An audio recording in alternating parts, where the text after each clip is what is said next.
সবাইকে স্বাগতম। আমি শুভ হাঁসের খামার থেকে।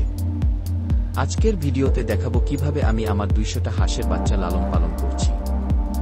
নতুন হাঁসের বাচ্চা আনার পর প্রথমেই ওদের রাখতে হবে উষ্ণ ও শুকনো ঘরে। তাপমাত্রা রাখতে হবে প্রায় 30 থেকে 32 ডিগ্রি সেলসিয়াস।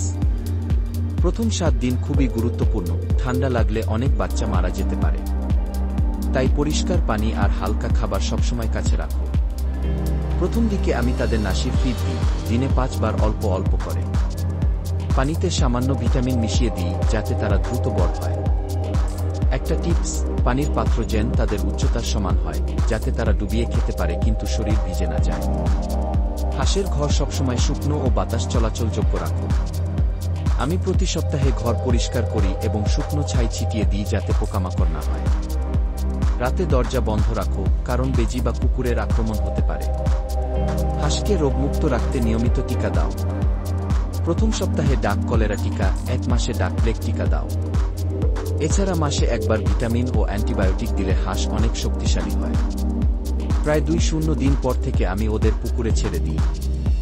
ওরা পানিতে খেলে শরীর মজবুত হয় এবং প্রাকৃতিকভাবে সুস্থ থাকে। খাবারের সময় সকাল ও বিকেলে নির্দিষ্ট রাখো, এতে উৎপাদন বাড়ে। সব খরচ বাদ দিয়ে প্রতি হাঁস থেকে মাসে গড়ে 4-5-6 টাকা লাভ হয়। তবে লাভ নির্ভর করে যত্ন, টিকা ও খাবারের মানের উপর। হাঁস পালন শুধু লাভজনক নয়, এটি একটি সুন্দর পেশা। যদি মন দিয়ে যত্ন নাও, তুমি খুব দ্রুত আত্মনির্ভর হতে পারবে। ভিডিওটি যদি ভালো লেগে থাকে তাহলে চ্যানেলটি সাবস্ক্রাইব করে বেল আইকনটি বাজিয়ে দাও, যাতে নতুন ভিডিও সবার আগে দেখতে পারো।